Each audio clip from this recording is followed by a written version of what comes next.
नमस्कार दोस्तों। यह डिक्टेशन 70 शब्द प्रति मिनट की गति से बोली जा रही है।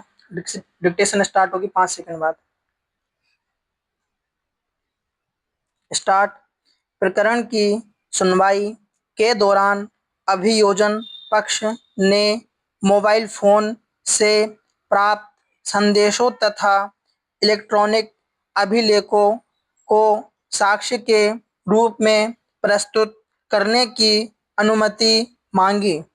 लोक अभियोजक ने बताया कि विवादित संदेश अभियुक्त और फरियादी के मोबाइल नंबरों के बीच आदान प्रदान हुए थे। न्यायालय ने पूछा कि उक्त इलेक्ट्रॉनिक रिकॉर्ड किस माध्यम से प्राप्त किया गया तथा उसकी मूल प्रति सुरक्षित रखने के संबंध में क्या कार्यवाही की गई है। अभियोजन ने बताया कि मोबाइल फोन को जब्ती पंचनामा तैयार कर विधिवत कब्जे में लिया गया था और उसकी डिजिटल प्रति तैयार करते समय आवश्यक तकनीकी प्रक्रिया अपनाई गई।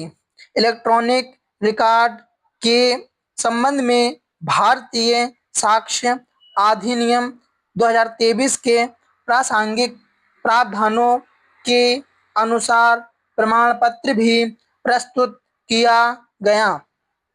बचाव पक्ष ने प्रमाण पत्र की वैधता पर आपत्ति करते हुए कहा कि रिकॉर्ड में किसी प्रकार का परिवर्तन हुआ है या नहीं, यह स्पष्ट नहीं है।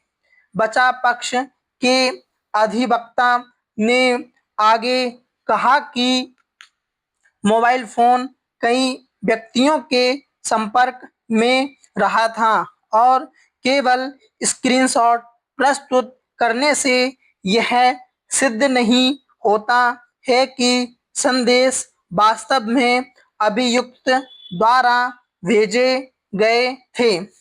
उन्होंने न्यायालय से अनुरोध किया कि मूल डिवाइस तथा उसकी फोरेंसिक जांच रिपोर्ट प्रस्तुत किए बिना इलेक्ट्रॉनिक संदेशों को प्रदर्शित न किया जाए। अभियोजन ने उत्तर दिया कि डिवाइस की जब्ती से लेकर प्रयोगशाला भेजे जाने तक की पूरी प्रक्रिया अभिलेख पर उपलब्ध है।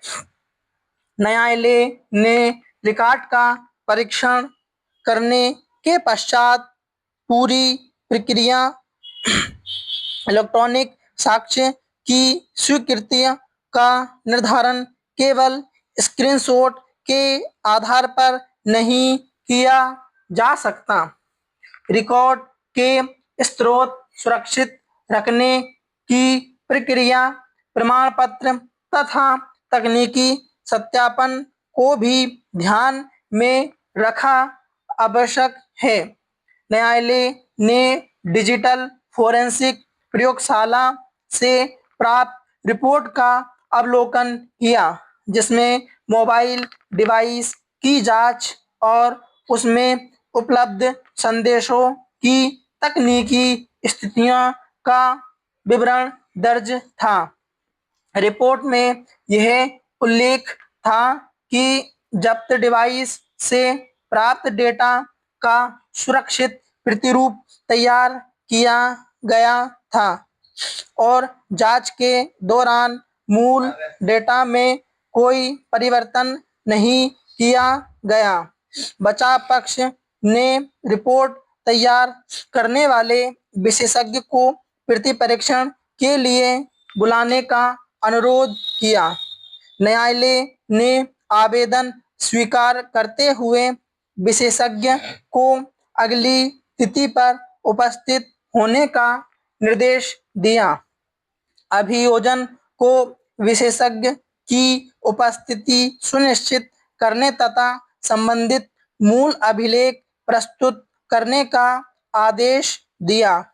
न्यायालय ने स्पष्ट किया कि इलेक्ट्रॉनिक रिकॉर्ड की प्रामाणिकता और उसकी साक्ष्यगत स्वीकार्यता पर अंतिम निर्णय विशेषज्ञ के परीक्षण तथा दोनों पक्षों की दलीलें सुनने के बाद किया जाएगा।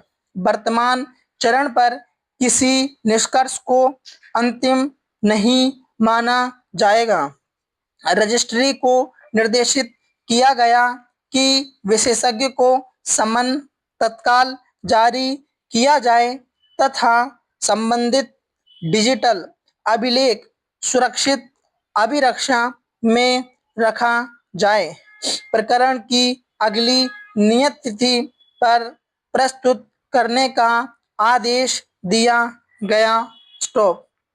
इस डिक्टेशन की पीडीएफ आपको हमारे टेलीग्राम चैनल पर मिलेगी, जिसकी लिंक डिस्क्रिप्शन में है। धन्यवाद।